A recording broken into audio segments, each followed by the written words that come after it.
Christophe Jacubizzi. RMC 8h10, je suis avec Mathieu Guidère. Bonjour Mathieu Guidère.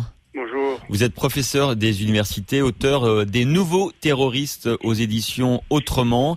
Les nouveaux terroristes, je vous pose la question clairement.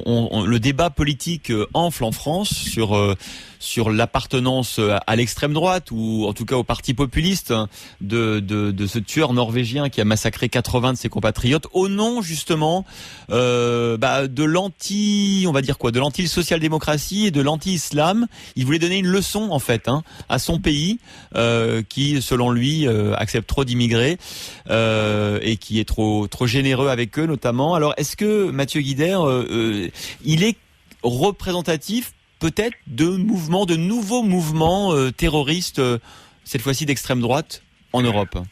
Oui, je crois qu'il ne faut pas se focaliser aujourd'hui sur les détails de ces déclarations. D'accord. Il y a véritablement un mouvement de fond qui a été enclenché après le 11 septembre, notamment avec le djihadisme islamiste, et ce qui s'est développé en arrière-plan et de façon souterraine, mais on n'y a pas vraiment prêté énormément d'attention parce que ce n'était pas l'urgence à traiter, c'est ce contre-jihad, c'est-à-dire c'est ce mouvement d'un certain nombre de jeunes européens, américains, qui se sont identifiés dans le contre-jihad et qui ont développé un fondamentalisme, un néo-fondamentalisme qui se veut protecteur de la nation chrétienne, protecteur des valeurs de l'Occident, contre ce qu'ils perçoivent comme une menace mortelle. Et donc aujourd'hui, on est dans cette logique-là. Ce que ce Norvégien a apporté, c'est justement, il a fait sauter ce verrou psychologique qui jusqu'ici restait dans les débats sur les forums néo-fondamentalistes. Est-ce que ça s'apparente au mouvement néo-nazi ou c'est quelque chose d'assez différent justement? Non, c'est tout à fait différent. Il n'y a aucune dimension raciste ou quasiment aucune dimension raciste dans la démarche de ce type d'individus néo-fondamentalistes. Il y a une xénophobie certaine, c'est le point commun avec les néo-nazis, mais c'est tout à fait différent dans le sens, c'est messianique, en ce sens que les individus en question se présentent comme libérateurs de leur nation ou de leur pays de quelque chose qu'ils estiment être une menace mortelle. C'est sacrificiel, ils se présentent comme des martyrs de la situation qui existe et ils veulent sacrifier leur vie pour sauver ce qu'ils considèrent être encore sauvable. Et ils sont véritablement dans une logique mimétique à l'inverse, c'est-à-dire ce qu'ils ont vu faire de l'autre côté vont le faire de leur côté également. Les actions qui ont été faites par le Norvégien sont tout à fait courantes depuis une dizaine d'années. Les voitures piégées et même d'enfermer des gens, de pourchasser des gens sur un endroit fermé, cela s'est déjà vu. Je rappelle l'attentat de Luxor, horrible attentat de Luxor en 1997. Ouais. Ça a été exactement la même chose, c'est-à-dire les terroristes de djihad islamique de la Jamaat Islamiyya ont enfermé des gens dans un temple et puis ils ont pourchassé plus de 60 morts. On est dans la même configuration. Donc on est dans une mimétique, dans une démarche mimétique et antinomique. Mais alors quand vous dites que c'est pas raciste, parce que c'est plutôt fondé sur la religion, c'est pour ça que vous dites ça, c'est ça?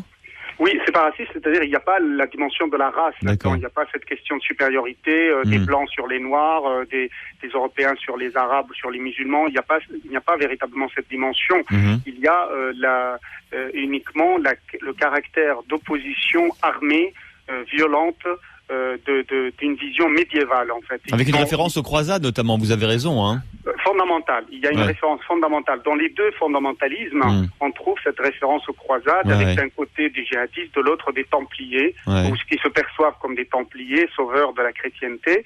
Et du coup, on se retrouve en fait avec une pathologie qui est la médiévalgie, c'est-à-dire la personne qui a une vénération du Moyen-Âge, vénération de cette époque ancienne, dans l'ignorance la plupart du temps, parce que ce n'était pas joyeux tout de même, c'était une époque terrible pour cet aspect guerrier.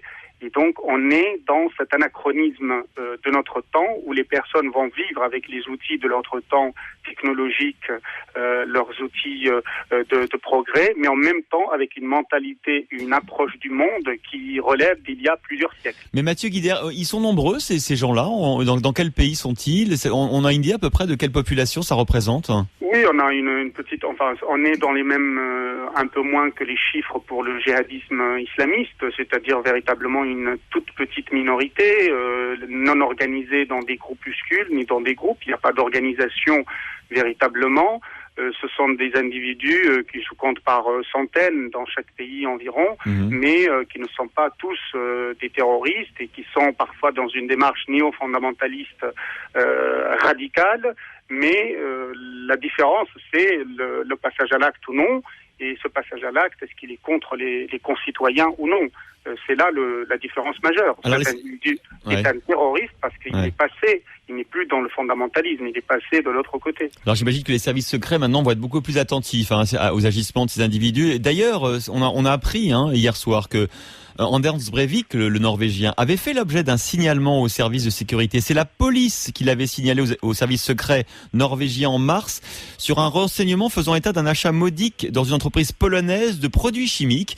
Mais l'information avait été jugée pas suffisamment intéressante et significative.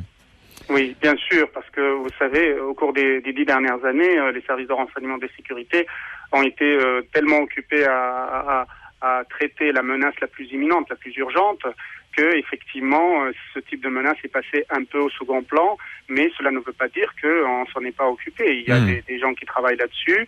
Maintenant, bien évidemment, avec ce passage à l'acte spectaculaire et terrifiant, les services de sécurité et de renseignement vont probablement faire plus attention et s'en occuper davantage. Ça, j'en suis convaincu. Merci beaucoup, c'était passionnant. Mathieu Guidère, professeur des universités et je le rappelle, auteur des Nouveaux terroristes aux éditions Autrement. Merci d'avoir été avec nous en direct sur RMC ce matin. RMC, il est 8.